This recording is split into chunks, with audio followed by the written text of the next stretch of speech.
नमस्कार मित्रांनो, आपल्याला माहितीच आहे की महाराष्ट्रात सर्वाधिक बोलली जाणारी भाषा ही मराठी आहे. परंतु छत्रपती शिवाजी महाराजांच्या काळातील मराठी आजही कुठल्या राज्यात बोलली जाते हे आपल्याला माहिती आहे का?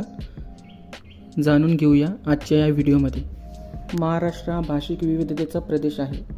महाराष्ट्रामध्ये अनेक बोलीभाषा, धार्मिक भाषा तसेच आपल्या शेजारील राज्यातील काही भाषा बोलल्या जातात. आजच्या या व्हिडिओमध्ये आपण महाराष्ट्रात बोलल्या जाणाऱ्या प्रमुख भाषांवरती चर्चा करूया. मराठी ही सुमारे 2400 वर्षांचा इतिहास असलेली महाराष्ट्री प्राकृत व संस्कृतमधून विकसित झालेली एक समृद्ध इंडो आर्यन भाषा आहे. 9 कोटीहून अधिक भाषिकांसह ती भारतातील तिसरी सर्वाधिक बोलली जाणारी भाषा असून महाराष्ट्र व गोव्याची राजभाषा आहे. संत साहित्याने संपन्न झालेली व देवनागरी लिपीत लिहिली जाणारी मराठी आपली संस्कृती आणि साहित्य वारसा जपणारी एक अत्यंत महत्त्वाची भाषा आहे. मराठी भाषेत भौगोलिक आणि सांस्कृतिक फरकांमुळे अनेक समृद्ध बोलीभाषा आहेत. यामध्ये प्रमुख भाषांमध्ये वऱ्हाडी, अहिराणी, मालवणी, कोकणी, मराठवाडी, झाडी बोली, कोल्हापुरी, आगरी, खानदेशी आणि डांगी यांचा समावेश होतो.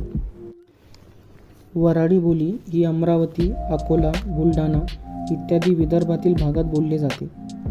अहिराणी म्हणजेच खानदेशी ही जळगाव, धुळे, नंदुरबार, नाशिक या भागामध्ये बोलली जाते. मालवणी ही कोकणातील सिंधुदुर्ग आणि रत्नागिरी जिल्ह्याच्या काही भागामध्ये बोलली जाते. झाडी बोली ही पूर्व विदर्भ म्हणजेच गोंडवाना तसेच भंडारा, गोंदिया, चंद्रपूर, गडचिरोली या वनसंपदा असलेल्या भागांमध्ये बोलली जाते. कोकणी ही बोलीभाषा कोकण किनारपट्टीच्या प्रदेशात प्रामुख्याने बोलली जाते. तर मराठवाडी ही छत्रपती संभाजीनगर, जालना, परभणी, नांदेड या मराठवाड्याच्या विभागात बोलली जाते. आगरी भाषा ठाणे, रायगड, पालघर इत्यादी भागांमध्ये बोलली जाते. तर कोल्हापूर ही पश्चिम महाराष्ट्रातील कोल्हापूर आणि आसपासच्या परिसरामध्ये बोलली जाते. या व्यतिरिक्त तमिळनाडूतील तंजावर भागात स्थायिक झालेल्या मराठी भाषकांद्वारे बोलली जाणारी तंजावर मराठी, जी जुन्या मराठीची काही वैशिष्ट्ये जपते, ही भाषा देखील मराठीची एक प्रमुख बोलीभाषा आहे. दक्षिणेकडे बोलल्या जाणाऱ्या तंजावर मराठीसाठी अजून एक शब्द आहे. तो कुठला आहे हे तुम्ही कमेंटमध्ये सांगू शकता का? मराठी भाषेच्या या बोली भाषांशिवाय कुणबी, बंजारा, पावरा, कातकरी यासारख्या विविध जमातींची तसेच गोंडी, कोणी, भिल्ली, वारली इत्यादी आदिवासी समाजाच्या देखील स्वतःच्या काही पोटबोल्या देखील मराठी भाषेमध्ये आहेत. महाराष्ट्राच्या सीमावर्ती भागात शेजारील राज्यांच्या प्रभावामुळे कानडी, तेलुगू, गुजराती, भिल्ली, हिंदी, गोंडी आणि कोकणी या भाषा बोलल्या जातात. महाराष्ट्रात प्रामुख्याने मराठी ही मुख्य धार्मिक व सांस्कृतिक भाषा आहे, जी संत परंपरा आणि साहित्याद्वारे पूजनीय मानली जाते.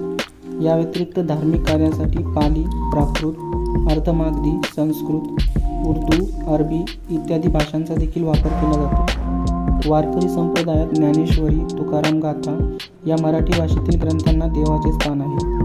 हिंदू धर्मातील पूजा, मंत्रोच्चार आणि धार्मिक विधीसाठी संस्कृत भाषेचा वापर केला जातो. तसेच बौद्ध धर्मात पाली व जैन धर्मात अर्धमागधी या प्राचीन प्राकृत भाषांचा धार्मिक ग्रंथ आणि प्रार्थनेसाठी वापर केला जातो.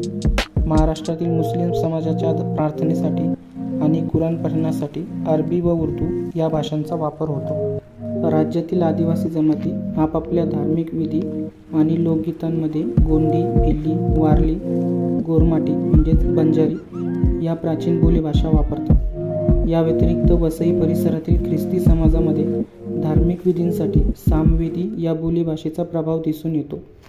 या भाषा महाराष्ट्राच्या समृद्ध सांस्कृतिक व धार्मिक विविधतेचे दर्शन घडवतात. महाराष्ट्राची भाषिक विविधता ही राज्याची सांस्कृतिक ओळख, एकता आणि समृद्ध वारसा आहे. बोलीभाषांचे संवर्धन, शैक्षणिक वापर आणि डिजिटल माध्यमांचा वापर करून संरक्षण करणे तसेच मराठीला ज्ञानभाषा म्हणून विकसित करणे हे गरजेचे आहे.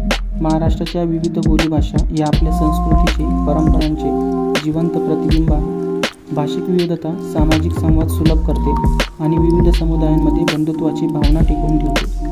या बोलीभाषांमधून मौखिक इतिहास, लोककला आणि पारंपरिक ज्ञान एका पिढीकडून दुसऱ्या पिढीकडे हस्तांतरित होते. महाराष्ट्र शासनाने शासकीय, न्यायालयीन आणि प्रशासकीय कामकाजामध्ये मराठीचा अनिवार्य वापर करण्याचे धोरण अवलंबिले आहे. बोली भाषांचे शब्दकोश तयार करणे आणि साहित्य निर्मितीला प्रोत्साहन देणे आवश्यक आहे. तसेच प्राथमिक शिक्षणात मातृभाषेचा वापर आणि आकाशवाणी, दूरदर्शनवरून स्थानिक बोलीभाषांचे कार्यक्रम प्रसारित करणे गरजेचे आहे. याशिवाय आपण आधुनिक जगात आजच्या तंत्रज्ञान, सोशल मीडिया आणि मोबाईल ॲपच्या माध्यमातून मराठी भाषा व बोलीभाषेचा प्रसार व वापर करू शकतो. शाळा महाविद्यालयामध्ये मराठी भाषा संवर्धन पंधरवडा साजरा करणे आणि भाषेबद्दल अभिमान निर्माण करणे हे आपले कर्तव्य आहे. महाराष्ट्रातील भाषिक विविधता टिकवून ठेवणे म्हणजेच राज्याचा ऐतिहासिक वारसा जपणे होय. यासाठी सरकारी प्रयत्नांसोबत नागरिक म्हणून प्रत्येकाने आपल्या बोलीभाषेचा व मराठीचा अभिमानाने वापर करणे हे गरजेचे आहे. आशा करतो आजचा व्हिडिओ तुम्हाला आवडला असेल. व्हिडिओ आवडला असल्यास आपल्या चॅनलला सबस्क्राईब करा, बेल आयकॉन दाबा आणि व्हिडिओला लाईक करा.